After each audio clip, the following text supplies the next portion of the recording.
Olá, seja muito bem-vindo. Nós estamos ao vivo. São 11 horas pelo horário de Brasília. E como aqui a notícia não para, agora é minha vez de trazer para você os destaques do Brasil e do mundo desta quinta-feira. E eu começo com notícias de Brasília. Olha só, a campanha nacional de vacinação contra a gripe termina na próxima quarta-feira. E até agora a adesão tem sido baixa, segundo o Ministério da Saúde. A vacina da gripe protege contra as principais cepas do vírus da influenza. Ela é anualmente atualizada para evitar casos graves e mortes.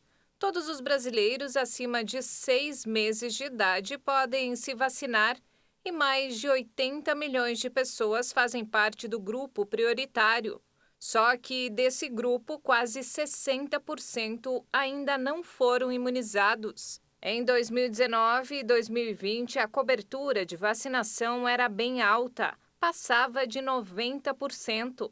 Mas nos últimos 2 anos, o índice despencou no Brasil. No ano passado, a gripe provocou mais de 1.600 mortes em todo o país.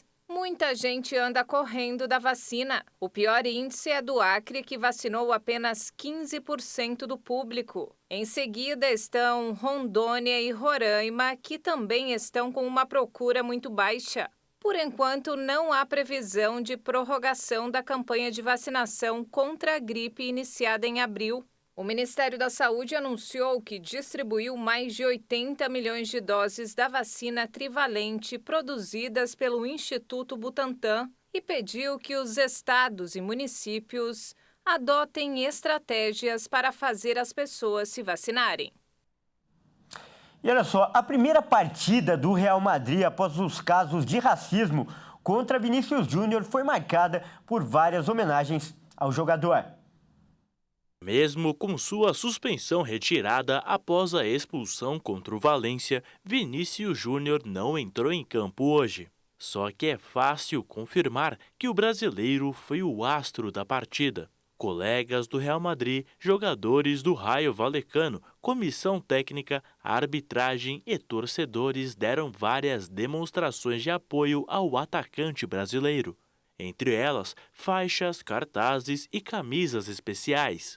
Com a bola rolando, o Real Madrid venceu por 2-1. Porém, pode-se dizer que o momento pré-jogo foi marcante na história do maior clube do mundo, no combate ao racismo no futebol e na vida de Vinícius Júnior. Sem contar que os apoios ao jovem atacante brasileiro têm tomado grandes proporções. O alto comissário das Nações Unidas para os Direitos Humanos, Volker Turk, denunciou os insultos racistas proferidos contra Vinícius Júnior e pediu esforços conjuntos para erradicar esse flagelo do esporte. Para Turk, todos os eventos esportivos do mundo precisam se organizar para enfrentar, combater e prevenir o racismo. Quem também se manifestou foi a ministra de Igualdade Racial, Aniele Franco. Ela informou que o embaixador brasileiro na Espanha, Orlando Leite Ribeiro, fará uma reunião com a La Liga para tratar sobre o caso de racismo. A La Liga é a entidade privada responsável pelo principal campeonato de futebol da Espanha. A pressão brasileira sobre a organização do campeonato espanhol se dá por conta da resposta que Javier Tebas, presidente da La Liga, deu ao minimizar o racismo no futebol espanhol e criticar o atacante brasileiro no domingo, depois do jogo e da postagem de Vini nas redes sociais. O cerco e a pressão sobre o torneio que empilha casos de racismo anualmente tem sido considerado uma luta importante contra o racismo, não só no esporte, como em diversas esferas da sociedade. Olha só, e agora pela manhã o presidente Lula lançou um pacote de medidas para facilitar a compra de carros populares. O anúncio acontece no Palácio do Planalto, em Brasília. E nós vamos ao vivo para lá, onde está a repórter Jaqueline Fonseca. Muito bom dia, Jaqueline, seja bem-vinda.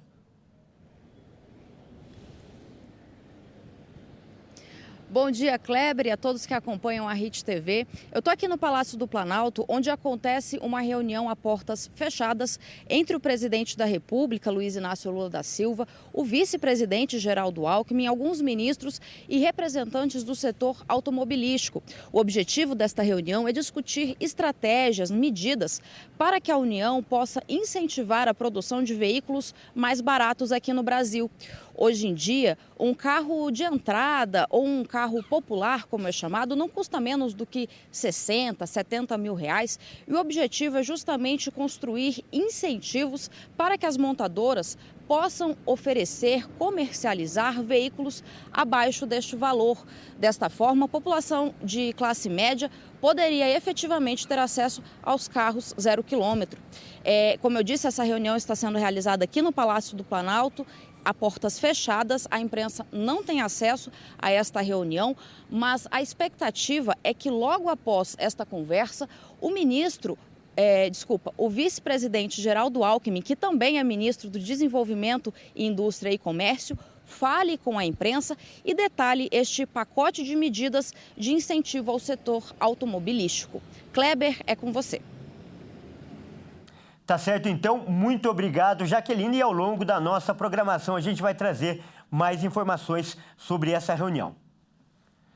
Eu mudo de assunto agora para trazer as notícias internacionais. Duas organizações de cidadãos russos que combatem pelo lado da Ucrânia comemoraram o sucesso de uma operação arriscada realizada em território russo. A ação, segundo eles, evidencia a falta de preparação das tropas de Moscou. São milicianos que se definem como conservadores e tradicionalistas de direita, com alguns que chegaram a se assumir como neonazistas em outros tempos. Perto da fronteira entre os países, o fundador do Corpo de Voluntários Russos, Denis Kapustin, disse que só o fato das unidades terem conseguido entrar na Rússia e retornar à Ucrânia é uma vitória. Segundo o combatente, a ação evidencia a falta de preparação das tropas de Moscou.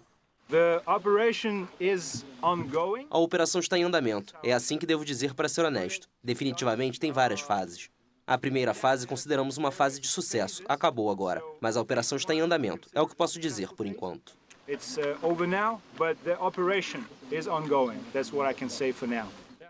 César, porta-voz da Legião Liberdade da Rússia, outro grupo que afirmou ter participado da incursão, classificou a operação como uma ação incrível.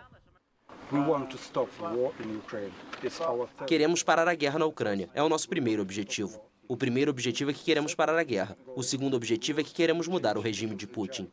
Queremos libertar o nosso país, para que o nosso povo viva em prosperidade, em liberdade e com capacidade de autorrealização. Por volta de 30 combatentes participaram do encontro com jornalistas, afirmando que tinham passado cerca de 24 horas em território russo e que retornaram à Ucrânia na madrugada desta quarta.